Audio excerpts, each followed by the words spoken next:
A trained military dog freezes just steps from the rescue chopper.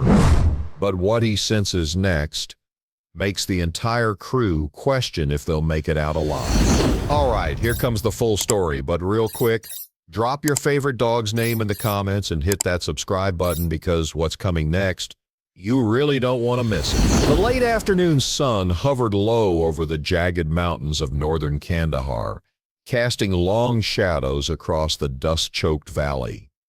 It had been a grueling mission from the start. What was supposed to be a swift intelligence recovery had spiraled into something far more dangerous: the rugged terrain, the shifting enemy patterns, and the scattered nature of friendly outposts had turned everything into a calculated gamble. Staff Sergeant Cole Maddox crouched behind the twisted wreckage of an old mud brick wall, sweat sliding down his dust-covered face. The wind carried an acrid scent of burnt fuel and cordite. His body armor felt like molten iron under the desert heat. But his focus never wavered. Beside him, pressed low and motionless, was Koda, a 5-year-old German shepherd trained for explosives detection, reconnaissance, and silent tracking. Koda had logged over 40 combat missions. His instincts were as sharp as a razor's edge, and Cole had come to rely on them more than any sensor or satellite feed. An hour earlier, a small recon team had been ambushed during an intel extraction near a defunct water station, once a bustling post along the desert trade route. A distress call had reached their command center, scrambled and fractured but urgent. With enemy forces converging and communication partially cut off, Cole and Koda had been redirected mid-patrol to recover the stranded team. By the time they arrived, the chaos had already unfolded. 2 soldiers were down, 1 confirmed dead, another gravely injured.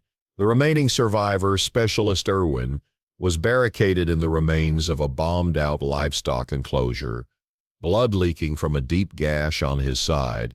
Getting him out meant crossing a shallow ravine monitored by enemy snipers positioned in the rock outcrops above. Cole had moved quickly. A smoke canister, timed precisely with Koda's warning growls, allowed just enough distraction to drag Irwin to cover. It was dirty work, half crawling, half hauling the fading soldier over dry ground, scattered with shattered glass, spent shells, and debris from years of conflict. The recovery had been only the beginning. A rescue chopper was now en route. Command had rerouted an inbound bird from an outpost extraction to land on a dry plateau 3 clicks north. The terrain leading to it was unfriendly, riddled with old minefields, pockets of enemy movement, and no real shelter. Cole knew time was bleeding away. Irwin's condition was worsening, and the sun was dropping fast. Nightfall would tilt the advantage toward the insurgents. Cole slung Irwin over his shoulders in a fireman's carry. Koda led the way, ears alert, scanning the desert with sharp, calculating eyes. Cole knew time was bleeding away. Irwin's condition was worsening, and the sun was dropping fast. Nightfall would tilt the advantage toward the insurgents. Cole slung Irwin over his shoulders in a fireman's carry. Koda led the way, ears alert, scanning the desert with sharp, calculating eyes. Even with Koda's precision, the land was unpredictable, an old conflict zone littered with rusting detritus and sun-bleached bones from both man and animal. Koda paused often, sniffing the soil, the wind, the faint remnants of recent movement. Once he dropped low without warning. Cole halted immediately. No words. Just a shared understanding. A buried tripwire lay inches ahead, barely visible under the sand. Koda circled carefully and indicated a new path. They avoided the hazard by a margin that could have cost all their lives. Cole looked down at the shepherd, grateful yet unsurprised. The dog was more than a military asset, he was a lifeline. As they approached the plateau, the terrain opened up. High ground framed the landing site, a natural trap if someone was watching. Cole kept Irwin behind a natural embankment, while Koda ranged out, sweeping the area in widening arc. He moved silently, methodically, trained to detect even the slightest abnormalities: metal, oils, disturbed soil, pressure plates. He returned, giving no signal of immediate danger. Still, Cole's instincts prickled. They radioed in their position. The chopper call sign Hawk 2 was 5 minutes out. Cole used those minutes to scan the surrounding ridges through his scope. Nothing moved. No birds, no insects, no distant glints from scopes or metal. Too quiet, the kind of silence that soaked into your bones and warned you to stay low. When the rhythmic thunder of rotor blades finally cut through the silence, it felt like salvation was within reach. Dust kicked up across the clearing as Hawk 2 descended. Its camouflage exterior flickered between shadow and sunlight as the pilot maneuvered with surgical precision. The moment the rear hatch lowered, Cole lifted Irwin and bolted across the open space, Koda running just ahead. They were 20 yards out when Koda suddenly stopped. The shepherd froze mid-stride, his paws stiff, his eyes locked onto the open bay of the chopper, his ears flattened. His body went rigid. A low growl rumbled in his throat. Cole halted instantly. Irwin sagged in his arms, barely conscious. But Cole's attention was locked on Koda. He had never seen that kind of behavior from the dog before a standard extraction. Koda had loaded onto dozens of birds. He had never hesitated, never balked, but now he was unmoving, growling at the open cavity of their rescue. The crew chief inside waved them in frantically. Cole took a tentative step forward. Koda snarled. It was not fear. It was warning. Cole dropped to a knee beside Irwin, scanning the chopper. From the outside, nothing looked wrong. The tail rotor spun clean. The hydraulics moved as expected. The pilot, visible through the reinforced glass, gave a thumbs up. Koda remained locked in place, still growling. The noise from the rotors was deafening. Cole signaled to the crew to hold. Something was off. He trusted that dog more than any instrument. He had one flare left. He fired it in a high arc over the clearing to delay liftoff. At first, there was confusion. The crew chief radioed down, asking why they were not boarding, but Cole did not respond. He was watching Koda, watching the dog's steady, unwavering stare toward the underbelly of the aircraft. Then Koda began to move, not forward, but sideways. Circling the chopper, sniffing along the rotor wash, tail low, muscles taut. He stopped under the left rear skid, his hackles raised again. He let out another growl and backed up slowly. Cole followed the direction of the dog's gaze. He saw nothing at first, but then he noticed something. A faint, wet streak glistening on the metal undercarriage. A thin line of fluid, not visible until you looked from a precise angle. And next to it, a small cluster of darker soot, forming a smear pattern. Cole's training kicked in. Fuel leak, possibly minor, but in these birds, fuel lines ran dangerously close to turbine engines. Heat plus leak plus vibration. He waved off the chopper again, then radioed to command. Possible mechanical fault in extraction, bird. Fuel leakage beneath main bay. The pilot replied, confused. Pre-flight check was clean. No indicators. Confirm? Before Cole could answer, Koda barked sharply. A single, deliberate warning, and then another signal came. Static crackled through the comms. A second transmission, garbled but urgent. Possible interference with aircraft, unconfirmed, thermal scan anomaly near engine compartment. The words were enough. Cole backed away, lifting Irwin again and retreating toward the cover of the embankment. Koda followed. Seconds later, the side panel of the chopper's engine flickered with a spark. The rotors stuttered. The lights flickered. And then, a thin curl of smoke emerged from the left housing. The The crew immediately powered down. Cole's throat tightened. If Koda had not stopped them, if they had boarded and lifted, it would have been catastrophic. Within moments, a second chopper was requested. A field mechanic team would be sent to inspect Hawk 2. The rescue was delayed, but lives were not lost. Cole looked at Koda, who now stood beside him, eyes still locked on the chopper like a sentinel. There was no pride in his posture, no excitement, just quiet vigilance. Cole reached down and rested his hand on the shepherd's neck. "Good boy," he whispered. But Koda did not relax. His ears twitched again. His body remained coiled. Something else was still wrong, and the sun had now dipped behind the mountains, plunging the valley into the first shadows of night.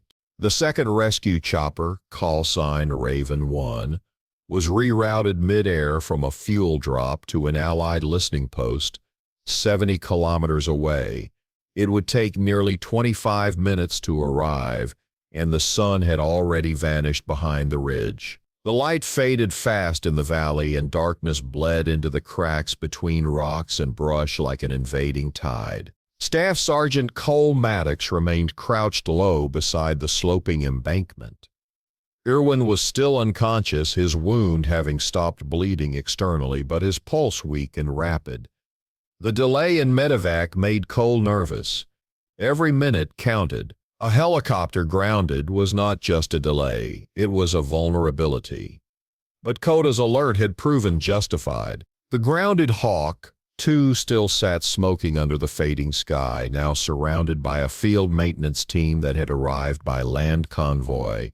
The inspection confirmed it, a rupture in the fuel line, a heat crack running dangerously close to the turbine array. Had they taken off, the entire rear assembly would likely have ignited mid-flight. Even the pilot, initially skeptical, had thanked Cole. But Cole knew the truth. It had not been him. It had been Koda. The dog's instincts had saved them all. But something still did not sit right. Koda remained restless. He paced along the edge of the clearing, nose low, stopping now and then to sniff patches of earth, as if some lingering scent lingered just beyond his reach. His posture did not relax. His tail never rose. He was not done working. Cole had seen him like this before twice. Once during a patrol in Helmand Province, when Koda had detected a hidden tunnel entrance dug beneath a farming hut.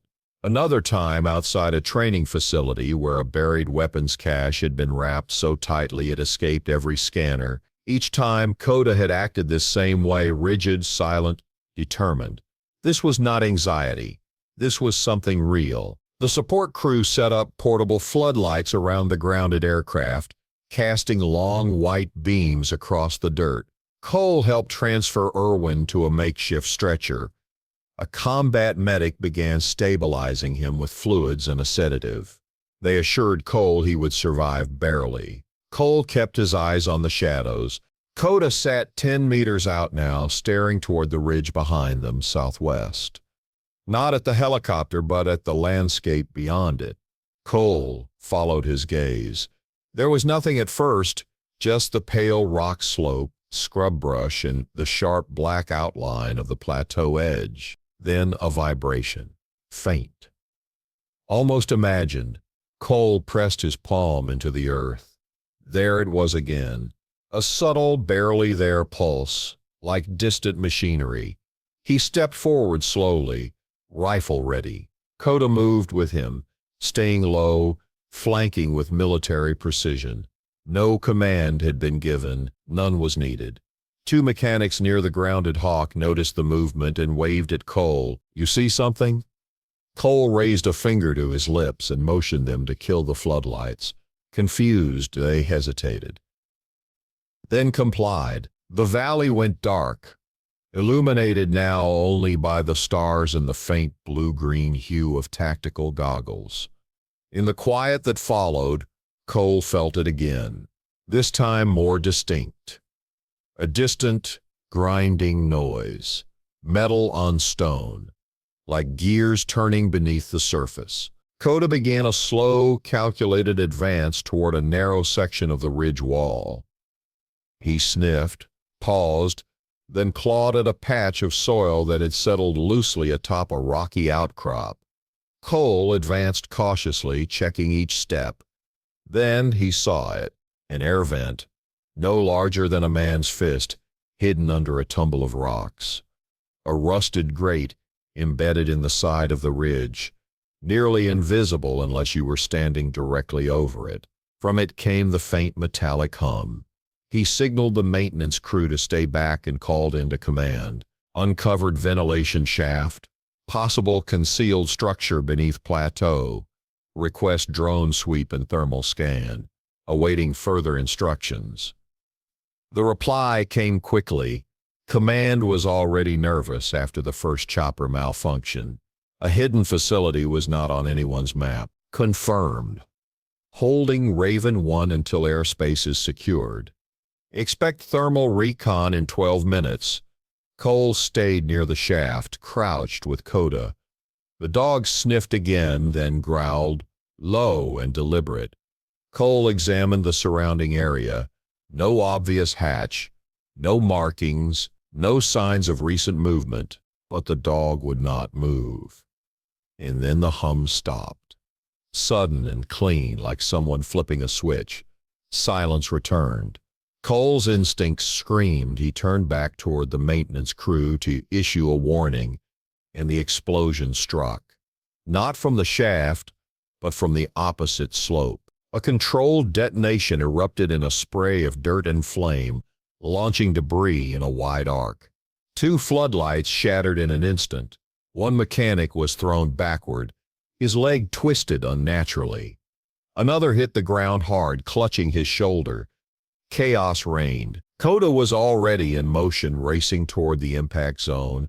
Cole followed, dragging the wounded mechanic into partial cover as the plateau lit up again with the eerie glow of burning fuel.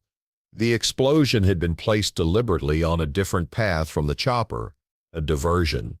But for what? That was when they heard it. Footsteps. Dozens of them. Coordinated, calculated. Enemy fighters. They had been nearby all along, waiting for the recovery team to commit to the landing zone to stall and expose themselves. Cole grabbed his radio. Command, we have contact. Ground forces approaching from Southern Ridge. At least 2 squads. Intentional trap. Repeat, intentional trap. Koda returned from his sweep, teeth bared, eyes wide. Cole fell back to the medical tent where Irwin lay barely conscious. The wounded mechanic was being stabilized by one of the field medics, but they were now exposed on 3 sides.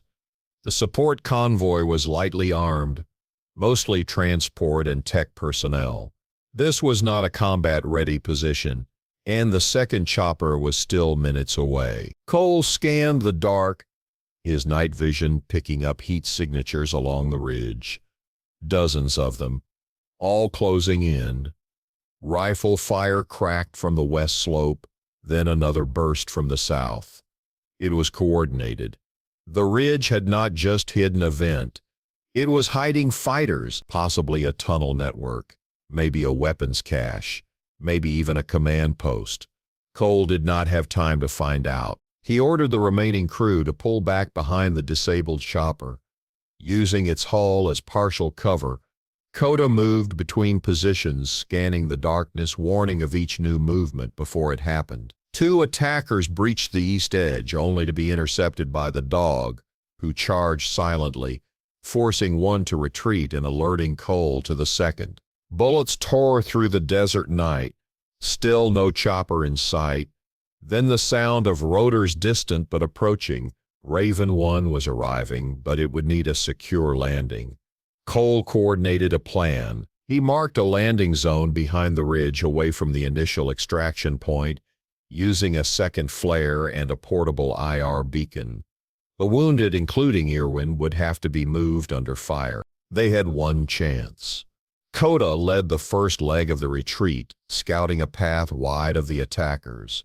Cole carried Irwin again, staggering across uneven ground while trying to avoid open fire.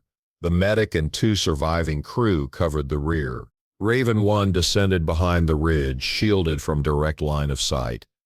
The moment its wheels hit dirt, the extraction resumed. Cole ran flat out, every muscle burning. Koda remained a step ahead, refusing to break stride, guiding them through the darkest parts of the terrain. They reached the chopper in time, all personnel loaded, the hatch sealed, and Raven 1 lifted amid a hail of gunfire from the edge of the plateau. Rounds clanged off the hull. A spray of tracer rounds chased them into the dark sky. But they were airborne. Inside the bird, medics worked furiously to stabilize Irwin. The mechanic with a shattered leg groaned in pain, while Koda sat in silence beside the cabin door, still alert, still watching the ridge fade behind them. Cole slumped beside the dog, heart pounding. They had survived.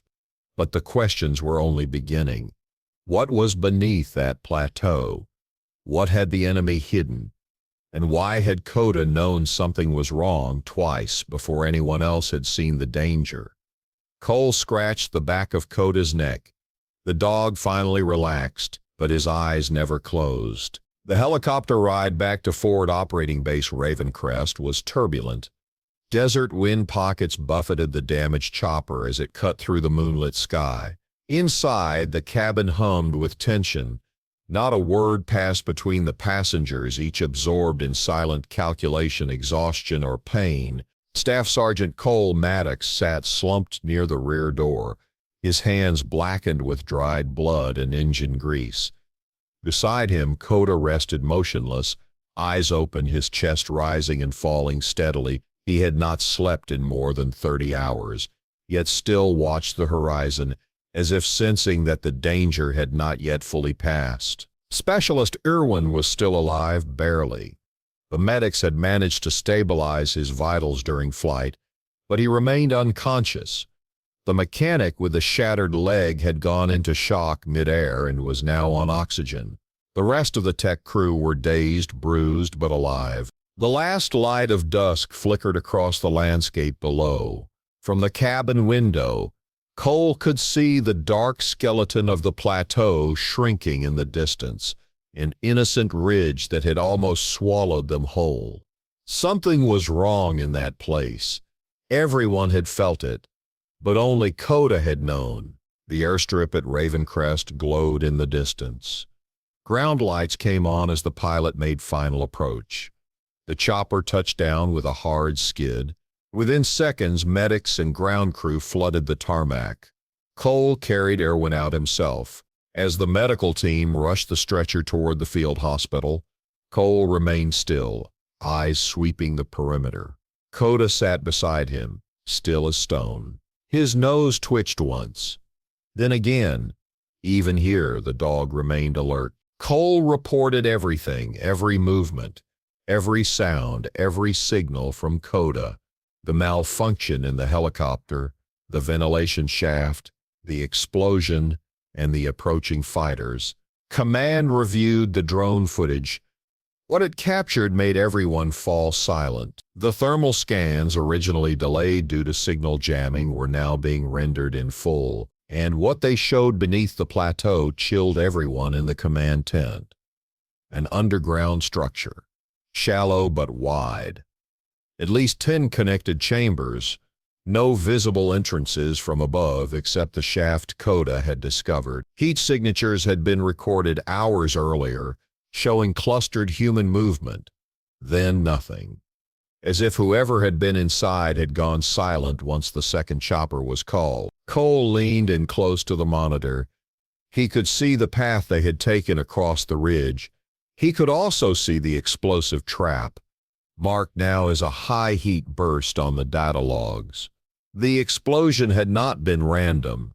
It had been placed to corral them, delay them just long enough. Long enough for what? The operations officer, a broad-shouldered lieutenant colonel, stepped into the room with a weathered satellite tablet in hand.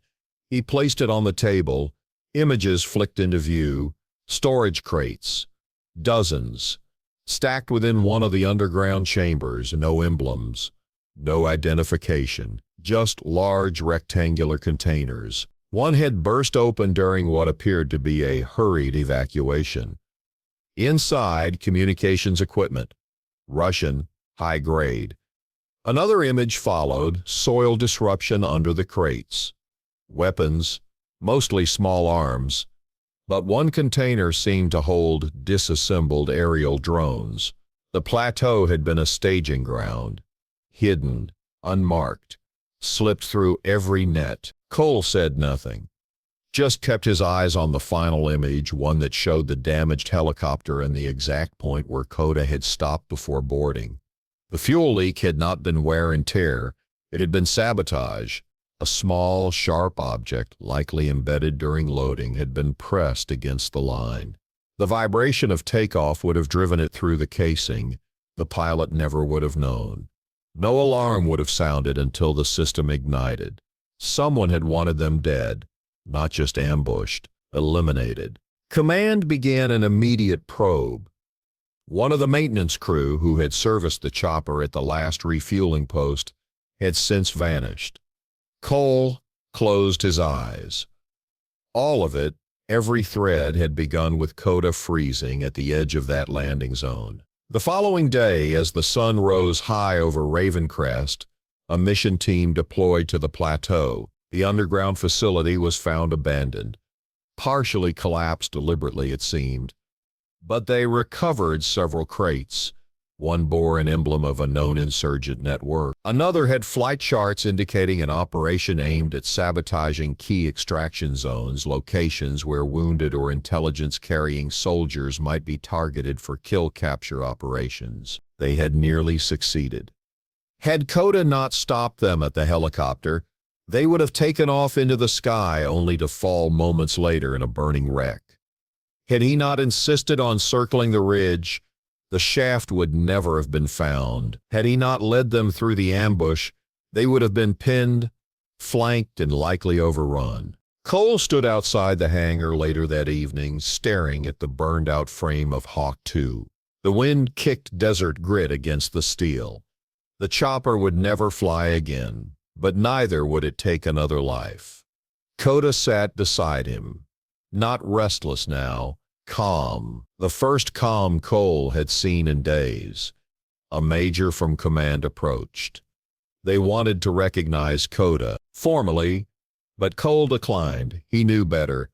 These dogs did not work for medals. They worked because they trusted the people beside them, and because the people beside them trusted them back. 2 days later, as Irwin regained full consciousness, Cole visited him in the field hospital. Koda entered the room first. The moment Irwin saw the dog, he smiled weakly and tried to lift his hand. Koda approached, gentle, ears soft, and placed his head on the soldier's chest. Irwin whispered a single word, "Thanks." Cole remained silent. That one word was enough. Later, during a quiet moment on the outer edge of the base, Cole sat alone with Koda. The shepherd watched the desert horizon, alert as ever. Cole removed a crumpled photo from his chest pocket. It was taken 6 months earlier, Koda sitting beside him on a rock, both squinting under the brutal midday sun. That mission had ended in silence too, but with a captured high-value target because Koda had caught a scent no machine had registered. Cole held the photo loosely between his fingers. "They would not have made it," he said softly. "None of them." Koda blinked slowly, then rested his chin on Cole's boot. "You knew," Cole added, "from the start." The shepherd did not move. Only the wind answered. Before rotation back to headquarters, command held a quiet review. No fanfare, no cameras, just a single sentence added to the operational ledger. Mission Falcon Ridge, extraction obstructed. Sabotage confirmed. Enemy staging area located. Mission success attributed to K9 asset, Koda. No further detail. That was how these reports worked. But in the field where seconds meant lives, every soldier knew the truth. It had been Koda who had seen what none of them could. Koda who had made them pause, Koda who had saved them.